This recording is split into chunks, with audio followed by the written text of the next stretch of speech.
Hello, everybody. Welcome to Libertarian Front. Today, I want to talk about DOGE, the Department of Government Efficiency, and the impact that it will have on inflation in the United States. Thank you, everybody, for tuning in. I am the host of Libertarian Front. My name is Joe Palmetto, Joe the lawyer. Here on this channel, we talk about politics from a libertarian perspective. If you like my content, please like, subscribe, comment, and share. It is a free way to support the channel, and it will help me get more views, grow my audience, and feed the YouTube algorithm. So what we're looking at right here is an article from MIT Management Sloan School. I think we can all agree that MIT is a very reputable institution, and we can agree that what is being stated here comes from more of an academic perspective rather than a political perspective, although I'm not going to sit here and tell you that politics don't influence academics. And the title of this article is Federal Spending Was Responsible for the 2022 Spike in Inflation, Research Shows. And I forgot I do this on all my channels. Before we dig any further into this topic, have a sip with me. It tastes better when we sip together. I got here a Liquid Death. I don't drink alcohol that often, but the experience of Liquid Death is a little bit like drinking beer, but it's water. Cheers.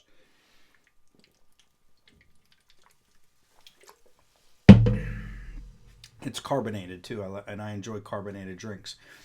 Okay, federal spending was responsible for the 2022 spike in inflation, research shows. Now, if you follow politics, and a bit of a political junkie, and you watch the news over the last few years, and you watched the recent election campaign in the United States, there was some talk of government spending causing inflation, but there was also talk of private companies just raising their prices, and that these companies being greedy was the reason that inflation was rising. So let's look at this document here. Federal spending responsible for a 2022 spike in inflation, research shows. And what I really want to talk about down here is this chart right here. Economic variables influence on inflation by percentage, February 2022. And we have here producer prices, 10.1%. So, the mostly the Democrats talking about companies raising prices, price gouging, and what do you want to call it? The CEOs taking these huge bonuses, all the money they're collecting. That was what was creating inflation. There's a little bit of truth to that. 10.1%. It's fourth on the list. Next, we have wages and salaries, personal consumption habits of consumers across the United States, inflation expectations, which is something interesting that I don't really know much about, but I have to learn more. Interest rates, 14.3%, inflation expectations, 16.9%, and then yield curve, 3.3%, money supply, 2.9%. But overwhelmingly, the largest contributor to inflation was federal spending. Now, when you look at federal spending, 41.6%, you add in the money supply, 2.9%, that would these two, money supply and federal spending, are these are directly controlled by the federal government. And actually, so are interest rates. Although the Federal Reserve primarily controls interest rates, but Federal Reserve, they often, maybe not behind back doors, but they synchronize what they're going to do with generally what the presidential administration and or Congress does as well. So interest rates, but money supply, but federal spending, 41.6%. And so inflation is a direct result of federal spending. The increase in inflation in the United States is a direct result of federal spending right now. And the reason for that is when the government spends money. So, well, number one, Number one, and I'm not gonna I'm a big fan of Milton Friedman. I don't want to flood this channel with Milton Friedman videos, although I certainly could, and I've posted some before. But Milton Friedman's really put it in the simplest way. When the government spends, they are generally printing money. They may be spending some tax dollars, but they're also printing money. And the government can also borrow almost unlimited amounts of money. So it is true in many ways that when the government spends money, prints money, it's coming out of a printing press. In a way, it's coming out of thin air. And so many people say, "Wow, what money doesn't have any meaning then, right? What does the dollar even mean if it's just if the government can just print it whenever it wants?" Well, it does have meaning, and it does have power, it does have weight, because when the government does this, there is a cost that the country and sometimes the world pays. There is a real cost to this. So the government doesn't just spend money. The government can just print money, but at its own risk. Because when the government prints money and spends money, it directly correlates to an increase in inflation. So there is a price, a huge price for the government spending money. And one of the reasons that prices go up, which is essentially what inflation is, right? When the cost of things inflate, the reason that happens is because when the government artificially puts money into the free market, which is what federal spending and an increase in the money supply is, okay, it's going to force the rest of the economy to adapt and compete with the money that is simply flooding the free market. And the only way that private companies can compete with this money is to raise their prices, right? So flooding the market with free money means that all companies, pretty much across all sectors, are going to have to increase prices in order to remain profitable in an environment where free money is being flooded into many other sectors in many other ways.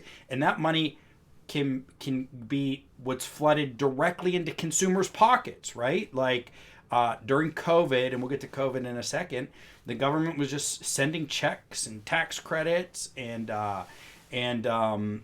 loans to businesses, the PPP loans, and all this free money. It made consumers and businesses flush.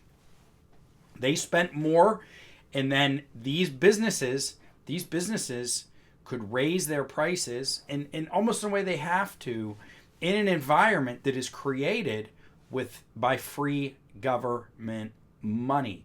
So what everybody says, all these other factors are fairly minor in the face of government action, personal consumption, wages and salaries, even producer prices, because the main driver of inflation is and always will be government spending, the government printing of money. It directly correlates. They flood the market with free money, and it causes businesses to raise their prices. Products, everything goes up because all of a sudden this money, everybody has money artificially, okay?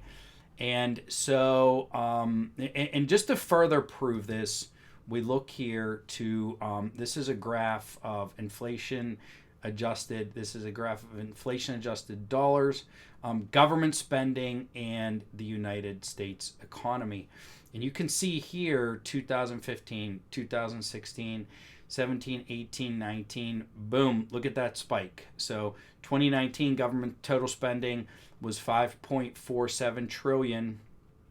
And then in 2020, it jumped to 7.9 trillion, 2021 7.84. And then it went down 6.67, 6.31, 6.75. It's now back to a much more natural. It's returning to a much more natural pattern. But the spike in COVID spending is what directly caused the inflation over the past 4 or 5 years. Like I said, the loans, the PPP, the free money was put into people's pockets, unemployment, everything, the government, all the bailouts that the government spent on different companies and businesses artificially inflated the money amount, the money supply into the market, and it caused businesses, suppliers, producers to raise their prices. This is how inflation is caused. This is the primary driver. It is and always has been the primary driver. So, as we watch DOGE, the Department of Government Efficiency, do its job, and go through government and cut billions of dollars here, there, in different areas, what it's going to do is it's going to, and this is Department of Government Efficiency, it's going to cut directly into this total spending number right here, 6.75 trillion in 2024. The more that number goes down, the more inflation will be attacked and will be defeated. Now, if you talk to anybody, we all know that over the course of a lifetime, prices never really go down, right? So, I'm 42 years old, and I remember, even in the 80s and 90s, being able to take $5 to the store or put $5 or $10 worth of gas into my gas tank, and it was a large amount of money. I talked to my dad, my father's generation and my grandfather's generation, right? And pocket full of change used to be enough to buy all kinds of stuff for a whole week, right? Penny candy, penny stores, essentially pennies, nickels used to have value. Dollars used to have value. Now our government's talking about getting rid of the penny, getting rid of paper dollars, right? I don't want that to happen, but that's what we're being talked about. So we all know, we've all seen and experienced that prices never really go down. Prices never really go down.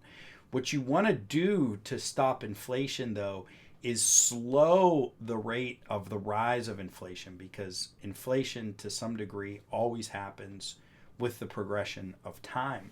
And I think DOGE, a lot of people right now are attacking the Trump administration and say egg prices are still going up.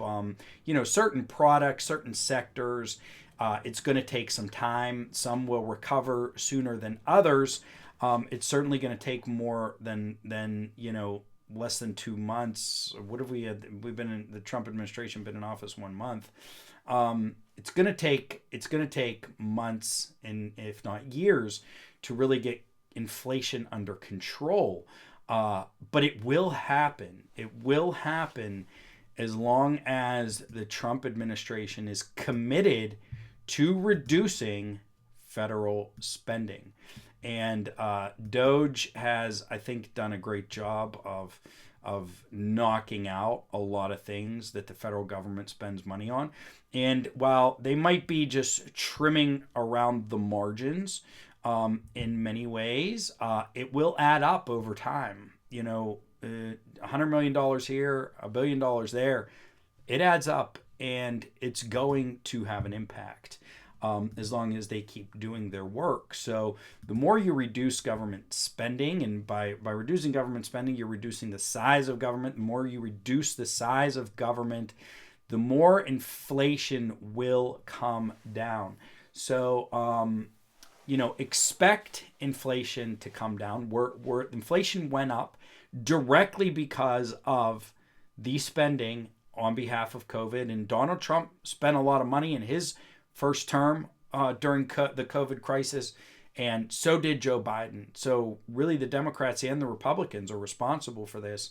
But I think DOGE is really one of the one of the best things that we've seen, at least in my lifetime, my adult life, as far as a commitment to government, to cutting government spending. So it's going to be really interesting and fascinating to see the impact that this has on our economy over the next, I would say, at least 2 to 4 years, and perhaps an even longer trajectory. Could have a very, very positive impact.